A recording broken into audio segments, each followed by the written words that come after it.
नमस्कार, आप देख रहे हैं टैक्स गुरु। मैं हूं प्रियंका संभव। इनकम टैक्स रिटर्न भरने का समय आ गया है और लगातार इससे जुड़ी खबरें भी आ रही हैं, तो रहिए उन सभी खबरों से बाखबर और दूर कीजिए टैक्स रिटर्न से जुड़ी किसी भी उलझन को अपने पर्सनल टैक्स गाइड टैक्स गुरु के साथ। और आज इस काम में आपकी मदद करेंगे टैक्स एक्सपर्ट शरद कोहली। और शरद जी की पूरी कोशिश रहेगी कि हम आपका ज्यादा से ज्यादा टैक्स बचा सके और रिटर्न से जुड़े आपकी जो भी परेशानी है उसे दूर करेंगे। लेकिन सबसे पहले आपको बताते हैं आज के शो का फोकस। किन्हें देनी होगी अपने बैंक अकाउंट में विदेश से आई रकम की जानकारी।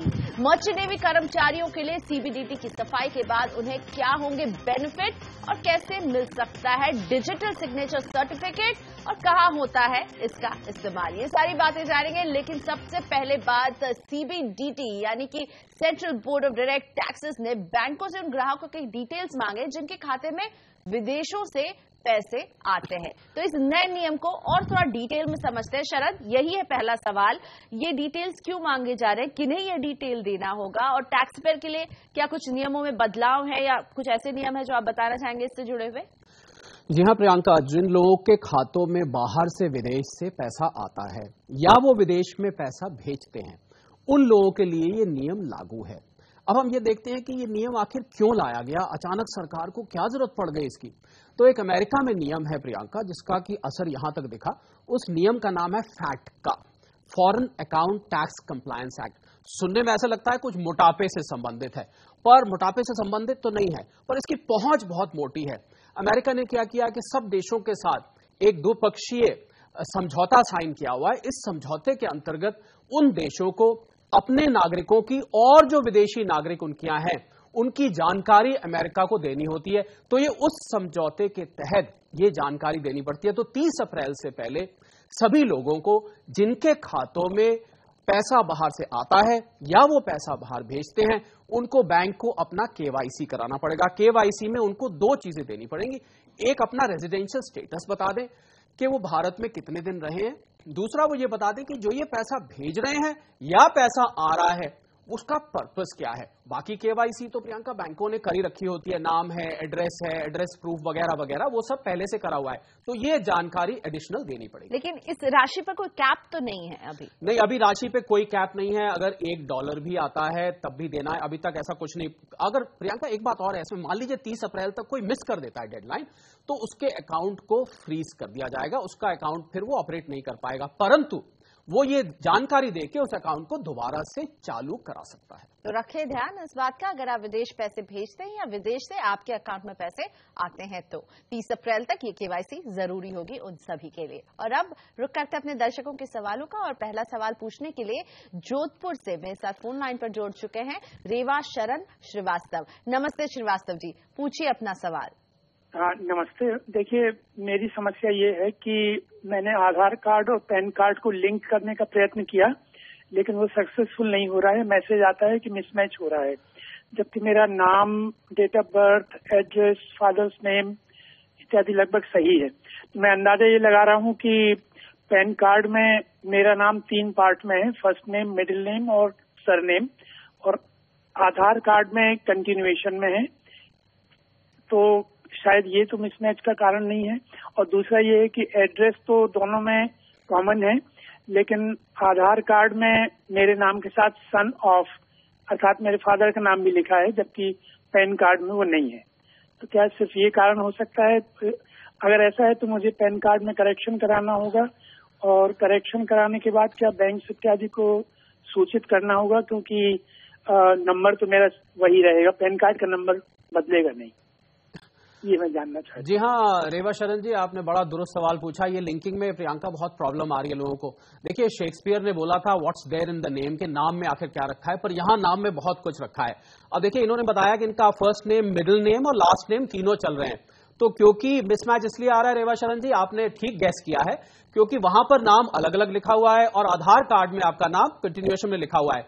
तो आपने ये संकेत दिया कि आधार कार्ड में आपका नाम जो है वो ठीक लिखा हुआ है। तो हम आपको यह सलाह देंगे कि आप पैन कार्ड में अपना नाम ठीक करा लें। अगर आपको इसकी विधि पूछनी है तो विधि कोई बहुत ज्यादा मुश्किल नहीं है। आप पैन करेक्शन फॉर्म दो तरीके से कर सकते हैं, या आप एक पैन करेक्शन फॉर्म भर के जमा कर सकते हैं, नहीं तो आप ऑनलाइन जाकर NSDL की साइट पर जाके उसमें करेक्शन फॉर्म भर के और डिजिटल सिग्नेचर से आप उस द्वारा आप उसको करेक्शन कर सकते हैं, तो उससे आपका नाम एक जैसा हो जाएगा। दूसरा आपने पूछा बैंकों में बताने की जरूरत है कि नहीं है, तो बैंकों में अगर आप उसको सब चीजों को यूनिफॉर्म रखना चाहते हैं, एक दफे करेक्शन हो गई क्लियर रखना चाहते हैं, तो आप बैंकों में इत्तला दे दें।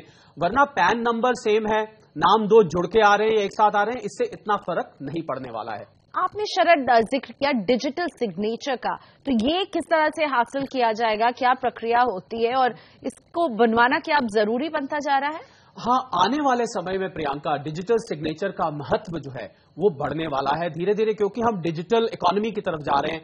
तो जब आप साइन करते हैं, आप देखिए प्रियंका स्क्रीन पे जाके मैं पेन तो नहीं चला सकता ना, तो मुझे कोई एक डिजिटल प्रणाली चाहिए जिसके द्वारा मैं उस बॉक्स पे जाके साइन कर सकूं। तो आपने बिल्कुल ठीक पूछा, जो डिजिटल सिग्नेचर है वो कुछ वेंडर्स हैं सरकार ने ऑथराइज किए, उनके थ्रू बन सकता है। प्रियंका 500-700 रुपए का एक साल का बनता है, 2 साल का थोड़ा बहुत और महंगा होता है, रेट भी थोड़ा बहुत ऊपर नीचे होते रहते हैं। जो 2 साल के लिए वैलिड होता है तो 2 साल का आपको एक सर्टिफिकेट दे दिया जाता है, जो कि एक पेन ड्राइव के थ्रू होता है। तो आप कंप्यूटर पे जाएं, पेन ड्राइव लगाएं और अपना डिजिटल सिग्नेचर उस जगह मार्क कर दें। तो आप इसको ऑनलाइन भी कर सकते हैं रेवा शरण जी, और आप इसको फिजिकली जाके अपना करेक्शन फॉर्म NSDL सेंटर पे जमा करा सकते हैं। बढ़ते अगले सवाल की तरफ। बैंगलोर से नारायण स्वरूप जी मेरे साथ फोन लाइन पर जुड़ चुके हैं। नमस्ते स्वरूप जी, स्वागत है आपका। हमारे टैक्स एक्सपर्ट शरद कोहली आपकी मदद करेंगे, पूछिए अपना सवाल। मैडम, मेरी वाइफ ना 66 वर्षीय हाउस लेडी है। उनकी टोटल इनकम सभी सोर्स से मिलाकर कभी भी IT एग्जम्पशन लिमिट से ज्यादा नहीं हुई। वो एक बार चिदम्बरम साहब ने एक बार IT रिटर्न भरने के लिए 1:6 फार्मूला निकाला था, उसी के अंतर्गत हमने ना उनका IT रिटर्न भरना शुरू किया था। बाद में फिर कुछ ऐसे ऑर्डर हुए कि जिनकी इनकम टैक्स एग्जम्पशन लिमिट से कम है तो वो IT रिटर्न ना भरें, और लिहाजा मेरे को इसके लिए IT ऑफिस में भी मतलब मेरे को IT ऑफिसर ने बोला कि आप ये रिटर्न मत भरिए। तो 2009-10 तक के बाद हमने IT रिटर्न भरना छोड़ दिया। अब हर साल या हर दूसरे साल IT नोटिस आ जाता है कि आपने IT रिटर्न नहीं भरा। इसके लिए फिर वो इसलिए के चक्कर काटने पड़ते हैं, जवाब देना पड़ता है कि हमारी इनकम जो है बिलो एग्जम्पशन लिमिट है। कृपया इस सत्र में इस साल के बजट में कुछ नए प्रावधान हुए हों तो वो भी बताएं, और IT रिटर्न भरना है या नहीं इस बारे में बताएं। देखिए नारायण जी, जो आपने रिटर्न पहले भरते थे तो वो मेरे ख्याल वो ठीक करते थे आप, इसलिए ठीक करते थे कि 1/6 क्राइटेरिया जो है, जिसमें कि मान लीजिए आपका रिफंड है या कोई कैरी फॉरवर्ड ऑफ लॉस है और भी प्रावधान है, उसके अंतर्गत आप फाइल करते थे। तो क्योंकि सिस्टम में आपका नाम चढ़ गया था आपकी पत्नी का, इसलिए वो सिस्टम जनरेटेड नोटिस आ जाता है आपके पास हर बार। तो हमारी ये सलाह रहेगी, देखिए नारायण जी, कोई टैक्स तो देना नहीं है, तो अगर फाइल करते रहेंगे, आप एक टैक्स अबाइडिंग सिटीजन रहेंगे, तो रिटर्न आप फाइल करते रहिए। 1/6 क्राइटेरिया अभी भी है, 2017 के बजट में ऐसा कुछ नहीं आया है जो कि बोले कि आप 1/6 क्राइटेरिया को अब ना पालन करें। तो हमारी आपको सलाह यही है कि आप उनकी रिटर्न फाइलिंग फिर शुरू कर दीजिए। कोई आपके ऊपर आंच नहीं आएगी क्योंकि उनके ऊपर टैक्सेबल नहीं है इनकम, परंतु आपके लिए बेहतर यही है कि आप फाइल करते रहें। अगला सवाल मल्हार राव देशपांडे जी का है, और ये बिल्कुल जो आपके ITR फॉर्म में एक नई चीज आई है उस पर सवाल पूछ रहे हैं। ITR 1 के कैश डिपॉजिट वाले कॉलम पर ये थोड़ी सी डिटेल्स चाहते हैं। इन्होंने नोटबंदी के दौरान 23,000 रुपए बैंक अकाउंट में डिपॉजिट किए थे, लेकिन मल्हार जी को उलझन है कि क्या इन्हें इस रकम की जानकारी कॉलम में देनी है, क्योंकि कॉलम के ब्रैकेट में लिखा है कि इसमें रकम तभी भरे जब वो 2 लाख या उससे ज्यादा हो। तो क्या करें मल्हार? आपने मल्हार का नाम लिया तो मल्हार जी के लिए मैं एक छोटी सी कविता में उत्तर दे देता हूं। मल्हार जी, आपने सरकार की दी गई लिमिट में अमाउंट किया है जमा, तो आप उसमें 0 भी लिखेंगे तो हो जाएगा रवा। देखिए प्रियंका, क्या है कि उस कॉलम में अगर आप कुछ नहीं भरते हैं तो वो आगे नहीं बढ़ता है। तो जब आप 0 लिख रहे हैं, क्योंकि आप 2 लाख से ज्यादा नहीं है, तो वो नॉट एप्लीकेबल की तरह माना जाएगा, वो नॉट एप्लीकेबल 0 ही माना जाएगा और 0 नॉट एप्लीकेबल माना जाएगा। इसलिए आप 0 भरकर और आराम से रिटर्न फाइल करें। आपने बहुत कम अमाउंट जमा किया है, कोई चिंता की बात नहीं है। संजीव कुमार जी की परेशानी दूर करते हैं। इन्होंने 2008 में होम लोन लेकर एक घर खरीदा था, जिसे उन्होंने 2012 में चुका दिया। अब वो होम लोन लेकर 33 लाख रुपए में नया घर खरीद रहे हैं और पुराने घर को 37 से 40 लाख रुपए के बीच में बेचने वाले हैं। हालांकि वो पुराने घर को तभी बेचेंगे जब वो नया घर खरीद लेंगे। तो संजीव जानना चाहते हैं कि वो कैपिटल गेन कैसे बचा सकते हैं।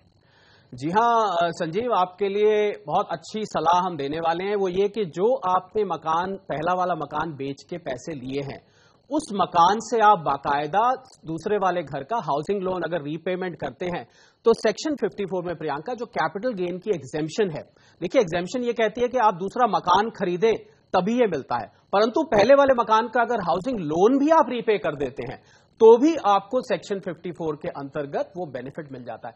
प्रियंका, ऐसा नहीं हो सकता कि जब आपके पास व्हाट्सएप और ईमेल से सवाल आते हैं तो उसमें जब हम किसी दर्शक के लिए बहुत अच्छी खबर सुनाते हैं तो उसमें व्हाट्सएप के जरिए एक लड्डू भेज दिया करें, कुछ भेज दिया करें जिससे हमें लगे कि वो खुश हैं अब इस बात से। नहीं, वैसे उनकी स्माइली हम तक पहुंचते रहते हैं मेल के जरिए शरद, तो इसलिए इस बात की तो आप फिक्र ना करें। और अब पायल अग्रवाल जी के सवाल को हम शामिल करते हैं। इनके पास 3 घर हैं जिनमें एक सेल्फ ऑक्यूपाइड है, दूसरा घर 4 महीने के लिए किराए पर था जिसका किराया था 24,000 रुपए, और तीसरा घर खाली है जिसके लिए पायल ने होम लोन ले रखा है। तो पायल जानना चाहते हैं कि दूसरे और तीसरे घर से इनकी आय की गणना कैसे की जाएगी, साथ ही जिस घर के लिए इन्होंने होम लोन लिया है उसके ब्याज पर छूट के लिए दूसरे घर की आय को शामिल किया जा सकता है या नहीं। प्रियंका, पहले में पायल जी का जो सबसे आपने आखिर में पूछा है ना, देखिए जिस घर के खिलाफ आपने लोन लिया है उसी घर के खिलाफ आप उसकी हाउसिंग लोन इंटरेस्ट की बेनिफिट ले सकते हैं। अब पायल के पास 3 मकान है, एक में तो वो रहती होंगी। आपने कहा कि जो दूसरा मकान है वो उन्होंने कुछ समय के लिए किराए पे चढ़ाया है, तो अगर कुछ समय के लिए किराए पे चढ़ाया, मान लीजिए 4 महीने के लिए किराए पे चढ़ाया है, तो जो भी 4 महीने से किराया आया है तो सेक्शन 23(1)(c) के अंतर्गत ये प्रावधान किया गया है कि आप उस पैसे को उतना ही दिखाएं, उतना ही रेंट दिखाएं जो आपके पास आया है, जो एक्चुअली रिसीव हुआ है, तो आप उसको टैक्सेबल दिखाएं। अब आती है तीसरे घर की बात जिसके अगेंस्ट आपने लोन लिया हुआ है। उसमें प्रियंका जो नोशनल रेंट वाला प्रोविजन है वो आ जाएगा। नोशनल रेंट का अर्थ है कि जो उसकी मार्केट वैल्यू उस घर की रेंटल वैल्यू है वो आपको उसमें दिखानी पड़ेगी। पर अभी आपको याद होगा कि बजट में एक अमेंडमेंट की गई है कि अगले साल से आप ये जो नोशनल रेंट है और जो इंटरेस्ट क्लेम कर रहे हैं वो 2 लाख से ज्यादा नेगेटिव क्लेम नहीं कर सकते हैं। सेट ऑफ हो जाएगा पर 2 लाख तक होगा, उसको कैरी फॉरवर्ड तो कर सकते हैं पर वो 2 लाख का कैप लग गया है। तो पहले घर में आप रहती होंगी, कुछ नहीं करना है, दूसरे घर में आप जितने महीने का रेंट दिया है उतना ही दिखाएं, तीसरे घर में आप नोशनल रेंट इंटरेस्ट का बेनिफिट लें। और इसी के साथ लेते एक छोटा सा ब्रेक, अभी हाजिर हो रहे हैं। ब्रेक के बाद बताएंगे मर्चेंट नेवी कर्मचारियों के लिए सीबीडीटी की सफाई के बाद उन्हें क्या बेनिफिट मिलने वाले हैं।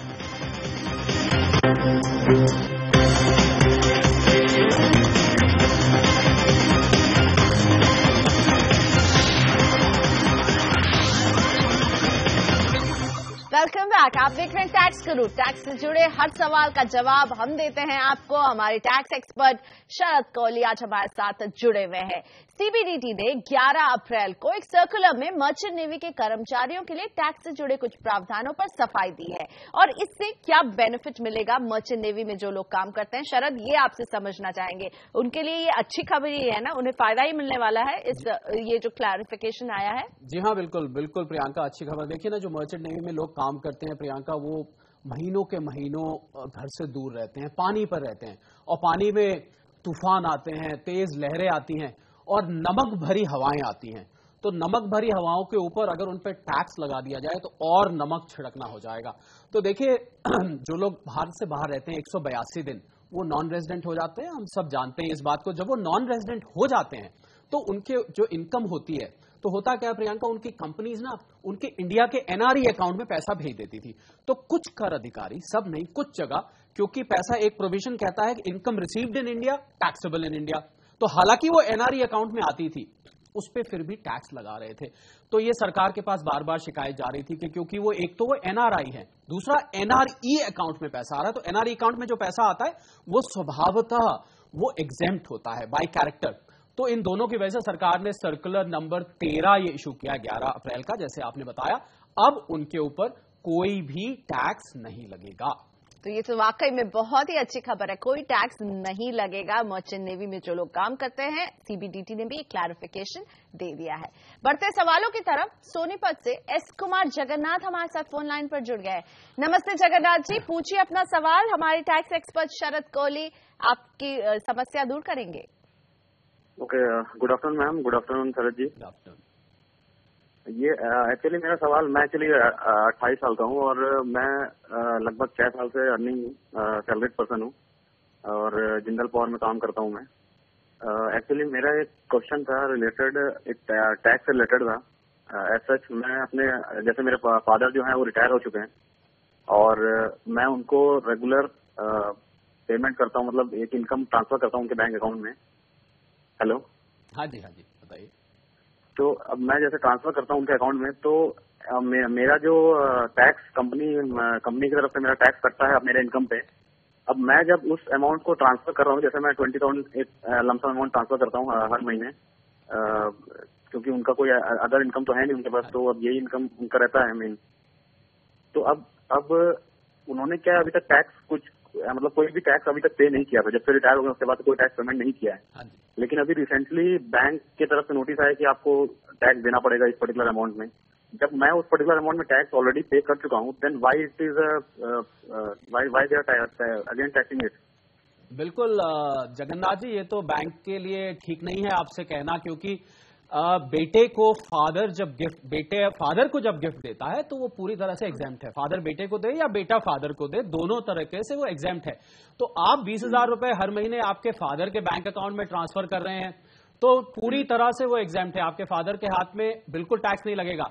तो बैंक वालों को आप समझाइए जाके कि साहब, पहली बात तो प्रियंका, बैंक तो कर अधिकारी नहीं है, तो बैंक को ये राइट नहीं है कि वो बोले कि साहब आप इस पे टैक्स दीजिए। तो आप उनको कन्विंस करिए, नहीं तो जगन्नाथ जी आप उनको बोलिए बैंक वाले को टैक्स गुरु में फोन कर ले, हम आपकी तरफ से प्रार्थना कर देंगे बैंक वालों के, साहब इनसे टैक्स मत मांगिए, टैक्सेबल नहीं है। बिल्कुल। और अगला सवाल गोपीचंद सिद्धि जी का। ये पेंशनर हैं और अपने 2 बेटों के साथ रहते हैं।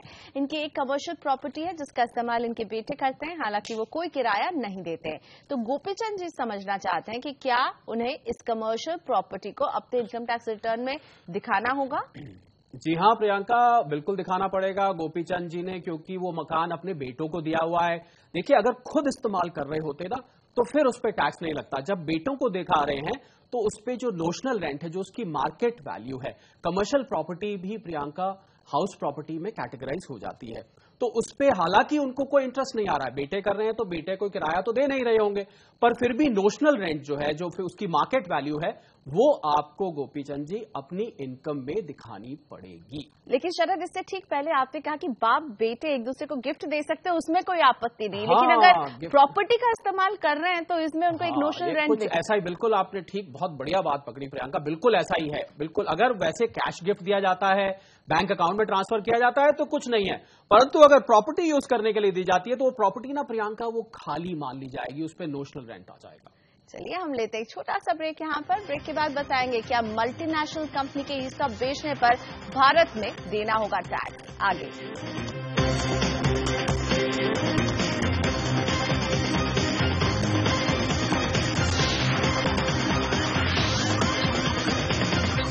Welcome back. आप देख रहे हैं टैक्स गुरु और हमारी कोशिश होती है कि टैक्स तो आप बचाएं ही, लेकिन साथ ही साथ टैक्स के नियमों को भी सही तरीके से समझ लें। बढ़ते अपने दर्शकों के सवालों की तरफ। रवि मेहरोत्रा, ये एक अमेरिकी मल्टीनेशनल कंपनी में काम करते हैं। इन्हें इसी कंपनी के शेयर बेचकर 80,000 रुपए का मुनाफा हुआ है। रवि ने इस मुनाफे पर अमेरिका में टैक्स चुका दिया है और जानना चाहते हैं कि क्या उन्हें अब भारत में भी इस प्रॉफिट पर टैक्स देना होगा। शरद जी। जी हाँ रवि जी, आपके लिए सलाह ये है कि आप क्योंकि अमेरिका में टैक्स दे चुके हैं, तो प्रियंका इन्होंने ना ESOPs मिला होगा इनको, जिसको एम्प्लॉय स्टॉक ऑप्शन कहते हैं। उसके अंतर्गत अमेरिका की कंपनी जब इनको पैसा दिया तो वहां का टैक्स काट के दिया। तो 2 देशों के बीच जो संधि होती है प्रियंका, जिसको हम DTAA कहते हैं, डबल टैक्स अवॉइडेंस एग्रीमेंट, तो भारत और अमेरिका की वो संधि की हुई है। उसका आर्टिकल 13 ये कहता है कि अगर आपने भारत या अमेरिका में कोई टैक्स दिया हुआ है तो आपको उस पर दोबारा टैक्स नहीं देना पड़ेगा। तो इनके लिए सलाह ये है कि ये अपना उस रिटर्न में उसको दिखाएं और दिखाने के बाद उस पर टैक्स कैलकुलेट करें। जो भी कैपिटल गेन के प्रावधान इन पे अप्लाई होते हैं, शॉर्ट टर्म लॉन्ग टर्म, क्योंकि बाकी डिटेल नहीं है, उसके बाद जो इन्होंने अमेरिका में टैक्स पे किया है उसको इसमें से घटा दें। प्रियंका, इसमें एक बात और भी है देखने वाली कि मान लीजिए वहां का टैक्स ज्यादा है और यहां का टैक्स कम है, तो वो रिफंड नहीं मिलने वाला है उस पर। कभी ये कहें कि मैं वहां फालतू दे चुका हूं तो उसको भारत सरकार उसको रिफंड नहीं करेगी, परंतु अगर यहां का टैक्स कम है, वहां का टैक्स ज्यादा है और वहां का कम है, तो वो चल जाएगा, पर उल्टा नहीं चलेगा। अगला सवाल रूपचंद जी का है। ये 59 साल के हैं। इनकी आय शेयरों, म्यूचुअल फंड और बैंक एफडी से होती है। इनकी सालाना इनकम करीब 10 लाख रुपए है और जानना चाहते हैं कि क्या ये एक पेज का ITR 1 फॉर्म इस्तेमाल कर सकते हैं रिटर्न भरते वक्त। रूपचंद जी, आपने बताया कि आपकी इनकम जो है वो शेयरों से भी होती है, तो शेयरों से अगर इनकम होती है प्रियंका, तो लाजमी बात है कि उसमें शॉर्ट टर्म या लॉन्ग टर्म कैपिटल गेन जरूर हो रहा होगा। तो हम ये अगर माने कि short term long term capital gain जरूर हो रहा है, तो फिर वो फॉर्म 1 जो छोटा वाला है ना प्रियंका, एक पेज का, वो इनके लिए एप्लीकेबल नहीं होगा, क्योंकि वो सिर्फ इनकम फ्रॉम सैलरी 50 लाख तक की जिनकी है, इनकम फ्रॉम सैलरी, इनकम एक हाउस प्रॉपर्टी और इनकम फ्रॉम अदर सोर्सेज, अगर ये 3 है तभी है।